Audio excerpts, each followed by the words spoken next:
चलिए आगे करते हैं। जब हमने एक्सट्रूड कमांड किया था तो आपको ध्यान होगा कि एक्सट्रूड करते समय इसमें हमारे पास एक ऑप्शन आती थी ड्राफ्ट एंगल की। ये देखिए, ये जब हम इसको करते थे तो यहाँ पर आपने एक ऑप्शन देखी थी ड्राफ्ट की। ड्राफ्ट करने पे होता क्या था कि जो भी एंगल हम देते थे उस एंगल पे इसको टेपर कर देता था, या तो ये इनसाइड करता था या आउटसाइड करता था, मगर कर देता था इस तरीके से कुछ, है ना। लेकिन अगर हमें सारी के सारी साइड्स को टेपर नहीं करना तो यहाँ तो यही ऑप्शन थी, होंगी तो सारी होंगी, नहीं तो कोई नहीं होगी, है ना। ड्राफ्ट एक अपने आप में अलग कमांड भी है। यहाँ पर जब हम करते थे ये सारे को करता था, लेकिन अगर मुझे इसमें से कुछ हिस्से पे करना है तो हम उसके लिए ड्राफ्ट कमांड का यूज़ करेंगे। ये ड्राफ्ट कमांड हमारे पास दिया गया है इधर, ये। जब आप ये कमांड देते हैं तो 3 तरह का ड्राफ्टिंग होता है, न्यूट्रल, पार्टिंग और स्टेप। सबसे पहले हम न्यूट्रल पेन को समझेंगे, ठीक है। न्यूट्रल पेन को समझेंगे।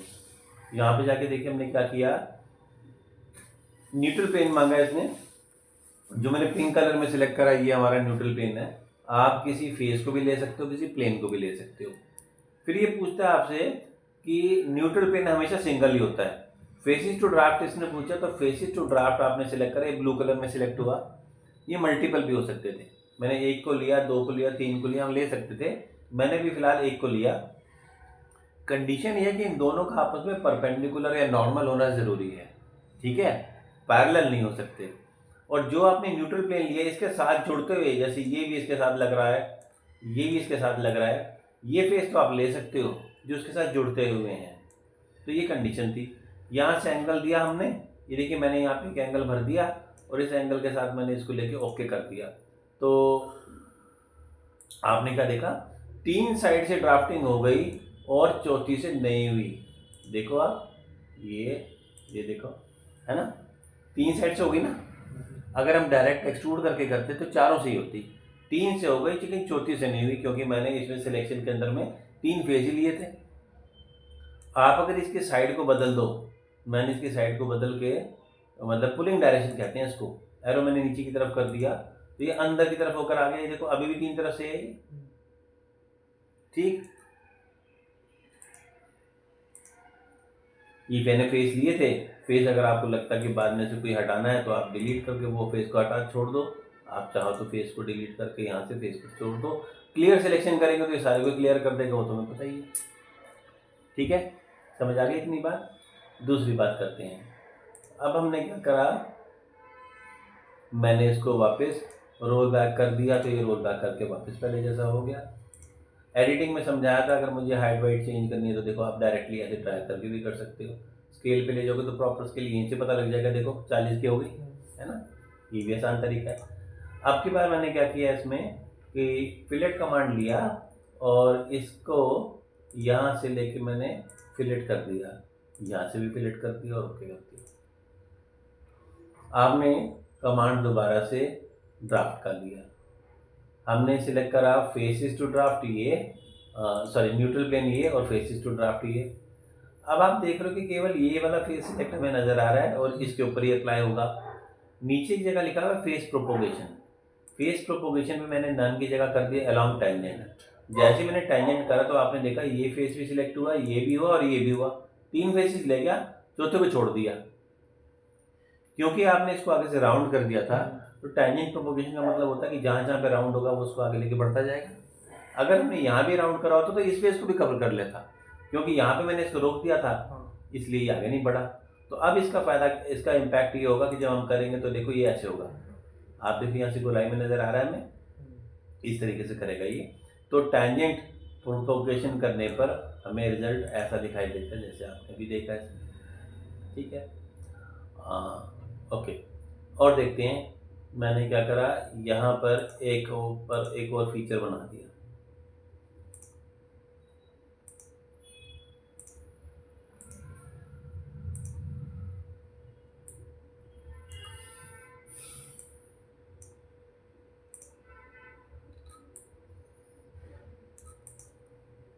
ये बना दिया हमने, फिर से कमांड ड्राफ्ट कर लिया, हमने न्यूट्रल प्लेन ये सिलेक्ट कर दिया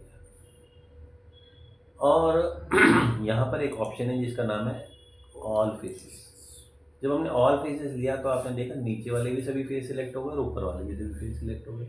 इसको लेके मैंने जब ओके करा तो आपने देखा कि ड्राफ्टिंग दोनों पे अप्लाई हो गई, ऊपर भी हो गई और नीचे भी हो गई। लेकिन अगर मुझे केवल ऊपर ऊपर वाले पे करना था तो मैं इनर फेसेस का ऑप्शन सिलेक्ट कर लूँगा। इनर फेसेस करने पे कि इसका इफेक्ट सिर्फ हमें ऊपर ऊपर दिखाई देगा, और अगर हम इसको लेके आउटर फेसेस कर लेते तो इसका इफेक्ट हमें केवल आउटर फेसेस पे दिखाई देगा। ओके, ये इसकी ऑप्शन थी। और ये ऊपर वाला ले लेंगे सर हम फेस, तो फिर उसको रेड ले आए सर ऊपर वाला, इसमें इनर आउटर लेंगे तो नहीं, फिर नहीं काम करेंगे ना, उसके इनर कुछ है ही नहीं ना। ये तो हमने ऐसी जगह पे लिया जहाँ पे ऊपर भी ऑब्जेक्ट है और नीचे भी ऑब्जेक्ट है, इनर आउटर वाली बात वहाँ पे काम नहीं करेगी। आप ये लेंगे हम। हाँ, मैं समझ गया आप ये कह रहे हो ना कि ये ले लिया हमने, हाँ जी, है ना।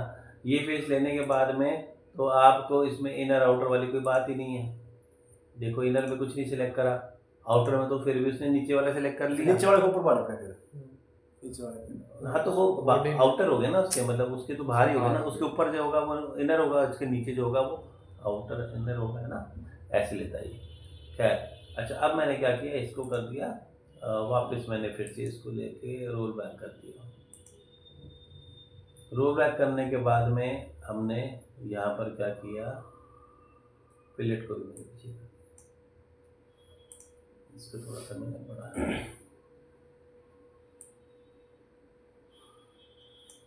अब हम इसकी अगली ऑप्शन करेंगे ड्राफ्ट की, जिसका नाम है parting line. Parting line option का यूज़ करने के लिए आपको पहले स्प्लिट लाइन बनाना पड़ेगा। सीखा था हमने। हम यहाँ पे जाते हैं, हम यहाँ से स्केच पे गए। स्केच पे जाने के बाद में आपने एक स्केच बना दिया। मैंने यहाँ से एक 3 पॉइंट आर्क बना दिए। देखो 1 2 और 3। जो भी आप बनाओ, मेक श्योर कि वो इस दो पूरे फेस को 2 हिस्सों में बांटता हुआ हो। ठीक है, चाहे लाइन से बनाओ चाहे आर्क से बनाओ, जैसी मर्जी बनाओ, मगर ये 2 हिस्सों में बांटता हुआ हो। ये हो गया। इसको करने के बाद में हमने यहाँ से स्प्लिट लाइन का ऑप्शन सिलेक्ट कर लिया और यहाँ से हमने ले लिया इसमें से प्रोजेक्शन। स्केच ये था, फेस पूछा, ये बताया हमने फेस, ये बताया। वैसे आप चाहो तो मल्टीपल फेसेस ले सकते हैं, कोई ज़रूरी नहीं है, मैंने चारों ले लिए। ऐसे करने से होगा क्या कि जब हम इसको ओके करेंगे तो ये देखो फेस ऊपर का अलग और नीचे का अलग अलग बन गए।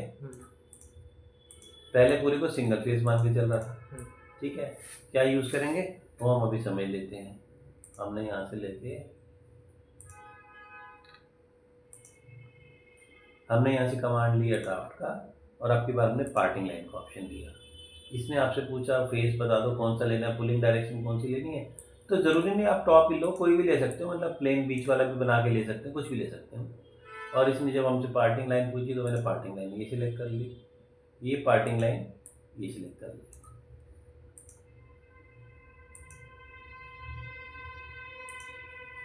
ये एरो नज़र आ रहे हैं आपको नीचे आते हुए, मैंने इसको लेकर ओके करा।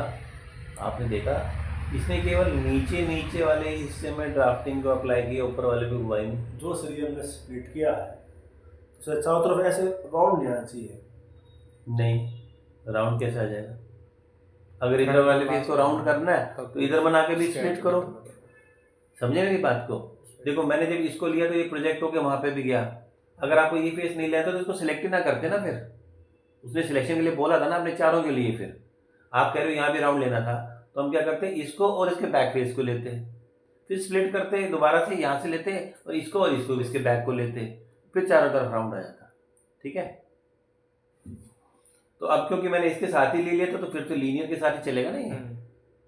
ठीक है, प्रोजेक्शन का मतलब होता है सीधा ही जाएगा ना उस पर, ऐसे थोड़ी घूम जाएगा। ठीक है सर, प्रोजेक्शन का मतलब सीधी होती है ना, ये इस तरीके से। आपने देखा नीचे वाले हिस्से में मान लो हमारे पास कोई पार्ट कंपोनेंट ऐसा था जो ऐसा बनने वाला था, फिर इसको मैंने क्या किया, एडिटिंग करके इसकी मैंने डायरेक्शन को बदला, मैंने अपर की तरफ कर दिया और उसको ऐसे किया, तो अब आप देखो नीचे फैल गया उल्टा। ये देखिए अलग शेप आ गई। फिर मैंने क्या किया, इसको दोबारा से इस पर क्लिक करा तो अब की बार ये छोटे वाले जो एरो से ये लो वो ऊपर की तरफ हो गए और ऊपर की तरफ हो दिखाई देगा। मतलब ये कि आप चाहें इसको जहाँ मर्जी कर सकते हो। ठीक है, ये था इसमें पार्टिंग लाइन का ऑप्शन। ओके, वापस कर दिया। स्प्लिट लाइन तो मुझे चाहिए तो मैंने स्प्लिट लाइन को तो रख लिया। देखो अब समझ आ रहा है यूज़ क्या होता है रोल बैक का। फिर से हमने यहाँ पे ऑप्शन लिया ड्राफ्ट का। ड्राफ्ट में हमारे पास अगला ऑप्शन है स्टेप ड्राफ्ट का। स्टेप ड्राफ्ट जैसे नाम से समझ आ रहा है स्टेप फॉर्म में होगा। प्रोसीजर इसका भी वही है, आपसे ये कहेगा कि सिलेक्ट करो न्यूट्रल प्लेन, ले लिया। पार्टिंग लाइन का हमने वो ले लिया।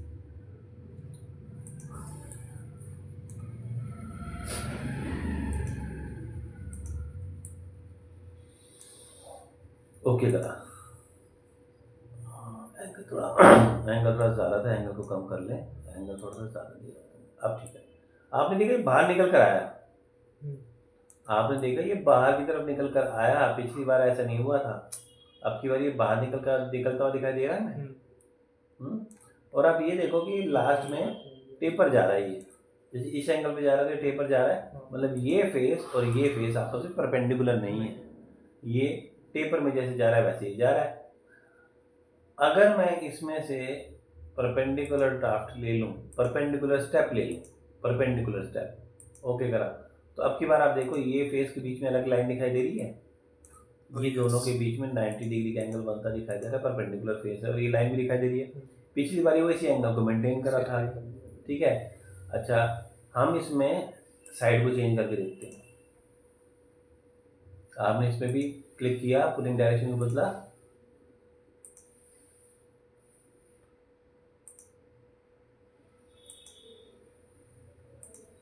ये देखो ये मैंने बदल दिया, उल्टा कर दिया है ना, देखो ऐसे आ गया, देखा आपने। तो हम इसकी पुलिंग डायरेक्शन भी बदल सकते हैं। एंगल जो वैलिड होगा वो वही लेगा, ये नहीं कि आप कुछ भी ले लो, जो भी एंगल उस पर पॉसिबल होगा वो वही लगा के देगा। ये हमने एक इसमें आइटम बना ली थी, मान लो हमारे पास ऐसा प्रोडक्ट था बनाने के लिए, है ना। शेल कमांड मैंने आपको सिखाया था, शेल कमांड देके मैंने मान लो इसको मैंने शेल कर दिया और ऊपर का मैंने इसका सरफेस भी रिमूव कर दिया।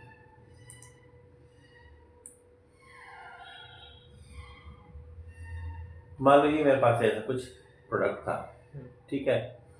अब इसका मुझे वेट जानना है, मैंने बताया था आपको वेट वगैरह कैसे कैलकुलेट करते हैं। हाँ मास प्रॉपर्टीज बताया था मैंने, यहाँ से इवैल्यूएट में जाके मास प्रॉपर्टीज करते हैं, आपने नहीं किया था क्या? मैं दोबारा समझा देता हूँ, बहुत इंपॉर्टेंट है, ठीक है। पहली बात तो ये कि ये हमारा कंपनी का फाइनल प्रोडक्ट है और आपसे बोला गया कि इस प्रोडक्ट की प्रॉपर डायमेंशन, सरफेस एरिया, सब चीज़ें दो। हमारे पास यहाँ एक कमांड है मेजर का, मेजर में आप देखो टेप बनी हुई है, इसमें आपने क्या किया कि एक पॉइंट सिलेक्ट करा नीचे, ये 1 यहाँ पे जाकर क्लिक किया। जैसे ही आपने पॉइंट सिलेक्ट करा आपने देखा कि आप पॉइंट की कोऑर्डिनेट शो करने लगा ये। अगर मैंने एक और पॉइंट सिलेक्ट कर लिया, 2 पॉइंट सिलेक्ट कर लिए, तो क्या हुआ, इसने इन दोनों पॉइंट के बीच का डिस्टेंस बताया, डेल्टा एक्स भी बताया, ये देखो रेड कलर में, डेल्टा वाई भी बताया ग्रीन कलर में, और डेल्टा जेड भी बताया ब्लैक कलर में, डायगोनल डिस्टेंस भी आ गया। ये तीनों दिखा रहा है आपको, तीनों इसलिए इसने दिखाया क्योंकि आपने यहाँ से एक्स वाई जेड वाला ऑप्शन सिलेक्ट किया हुआ था। अगर हम इसको ऑफ करेंगे तो केवल हमें वही दिखाएगा, वो जो डायगोनल डिस्टेंस है। अगर आप इसको रखोगे तो डेल्टा एक्स वाई तीनों दिखाएगा, ठीक है। सिलेक्शन पे डिपेंड करता है, अगर मैंने अकेला पॉइंट सिलेक्ट किया तो कोऑर्डिनेट्स दिखाता। अच्छा मैंने क्या किया, फिर यहाँ से इसको दोबारा से क्लियर कर दिया, यहाँ से मैंने इसको क्लियर कर दिया। हमने क्या किया, इस वाले फेस को जाके सिलेक्ट करा, मेरे पास इसका सरफेस आ रही, एरिया और पैरामीटर आ गया। अगर मैं जानना चाहता था कि हमारा प्रोडक्ट है उसमें सरफेस एरिया कितना है, ये तो आ गया आपके पास, ये देखिए। मैंने अगर जाके इसको सिलेक्ट करा, नीचे का सरफेस एरिया आ गया। बहुत इंपॉर्टेंट होती है चीज़ हमारे लिए कैलकुलेशन में, एरिया पैरामीटर निकल कर आ गया। अगर मैंने डायरेक्टली किसी कर्व को सिलेक्ट कर लिया, ये देखो, तो मेरे पास इसकी आर्क लेंथ आ गई। अगर मैंने डायरेक्टली एक लाइन को सिलेक्ट कर लिया होता तो मेरे पास इसकी लंबाई आ जाती। मतलब आपके सिलेक्शन पर डिपेंड करता है कि आपको क्या देने वाला है। लगभग ये सब चीज़ें दिखा देता है इसमें, है ना। कोई चीज़ इसमें हमें कुछ भी जानना हो, मान लो ये जानना था सरफेस एरिया, देखो कितना टिपिकल है इस एरिया को कैलकुलेट करना। तो उसने बता दिया एरिया ये है, रेडियस ये है, पेरीमीटर ये है, आ गया सारा कुछ हमारे पास। ठीक, और देखते हैं। मैंने क्या किया, जो हमारा प्रोडक्ट ही था, मैंने यहाँ पे जाके एक्सट्रूड कट ऑप्शन लिया, 2 राउंड बना दिए।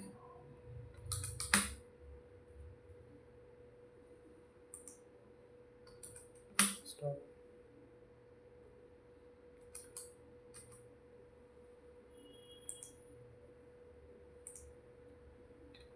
मैंने यहाँ पे 2 सिंपल होल बनाना चाहा, अप टू द नेक्स्ट कर दिया तो अपनी थिकनेस उसने अपने आप ले ली, मुझे बताने की जरूरत नहीं पड़ी, ये बीच में होल कट कर आ गया।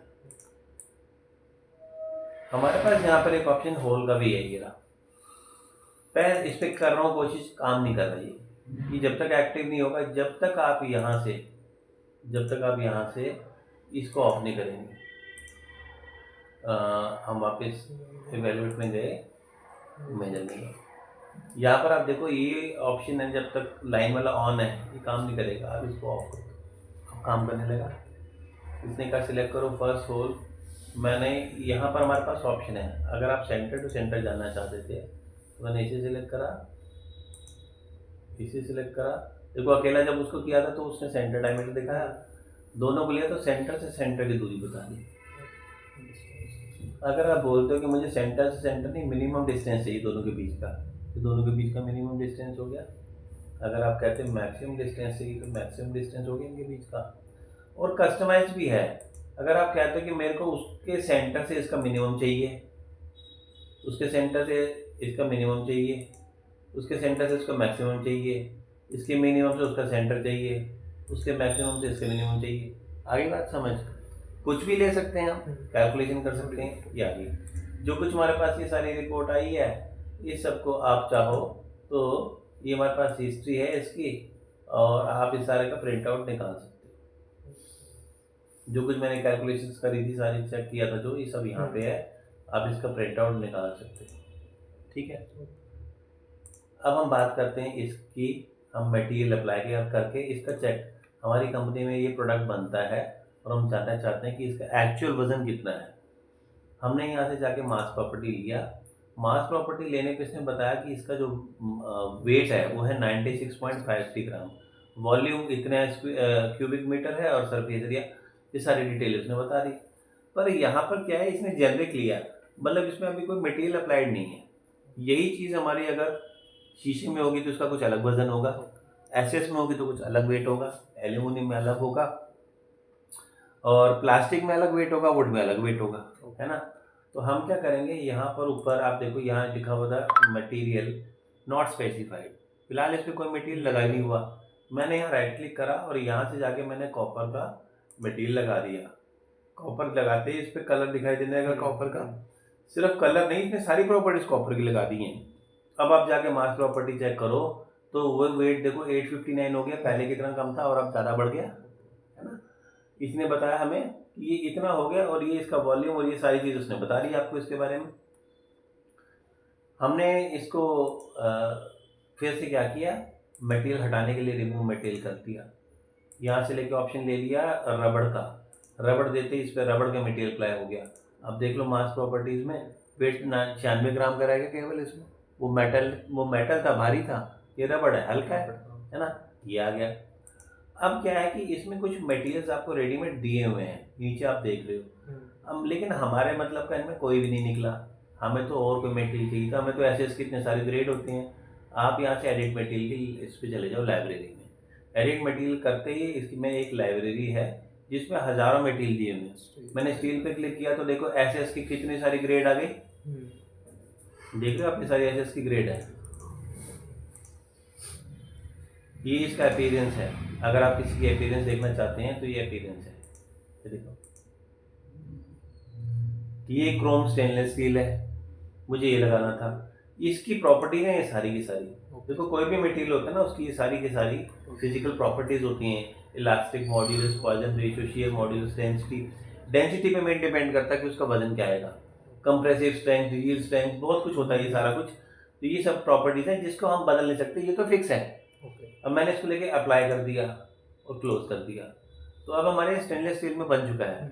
अब मैं इसकी मास प्रॉपर्टीज में जाके प्रॉपर्टी चेक कर रहा हूँ, तो देखो ये 752 ग्राम्स का बन गया, है ना।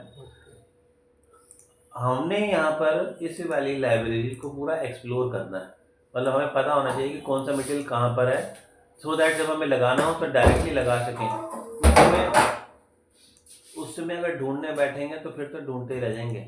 इसलिए वी मस्ट नो कि कौन सी चीज़ हमने कहाँ कब लगाई है। अब जैसे वुडन ले लेते हैं यहाँ से, मान लो कि हमारी कंपनी में वुडन ट्रे बनती है, और ये देखो इसकी अपीयरेंस में आप वुड के अलग अलग टाइप दिखाएं। ये देखो ये ओक है, ये पाइन है, ये टीक है, ये mahogany है। हर किसी की अपीयरेंस अलग दिखाई दे रही है ना। मुझे जो प्रॉपर्टी लेनी थी मैंने ली, टीक लिया, मैंने अप्लाई कर दिया, क्लोज कर दिया, टीक का इफेक्ट आ गया इसके ऊपर। अब मैंने जाके इसकी मास प्रॉपर्टीज निकाली, तो आप देखो कि इसका वजन 60, रबड़ से भी कम हो गया इसका वजन। ठीक, ये सब हम प्रिंट करके निकाल भी सकते हैं इसकी इंफॉर्मेशन को।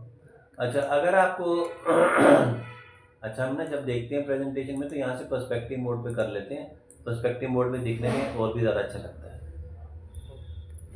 इसमें वैसे लाइट कैमरास भी होते हैं, बताऊंगा आपको, जिसमें हम इसको रेंडर करके, देखो ये ना लाइट एंड कैमरास, इसमें हम लाइट कैमरा लगा के इसको रेंडर कर सकते हैं, जैसे हम ऑटोकैड में किया करते थे। खैर, अब बात ये आ गई कि हमें कोई ऐसा मटेरियल लगाना है जो इसमें है ही नहीं, क्योंकि मटेरियल तो वैसे तो देखो हर वर्जन में नए अपग्रेड करके नए नए मटेरियल ऐड करते रहते हैं, पर फिर भी मान लो कोई ऐसा मटेरियल है जो इस लिस्ट में नहीं है, तो हमने क्या करना है, यहाँ से जाके आप इसके मटेरियल को क्लियर कर दो, रिमूव मटेरियल, हट गया सारा मटेरियल। अब आपने क्या करना है, मास प्रॉपर्टीज में जाना है, यहाँ से जाना है आपने ऑप्शंस में, ऑप्शंस में से जाके कस्टम सेटिंग लेंगे। आप यूनिट को चेक कर लो, अगर सेम यही चाहिए तो ठीक है, यही रखो, नहीं तो बदलना चाहो तो यहाँ से बदलने का ऑप्शन भी है।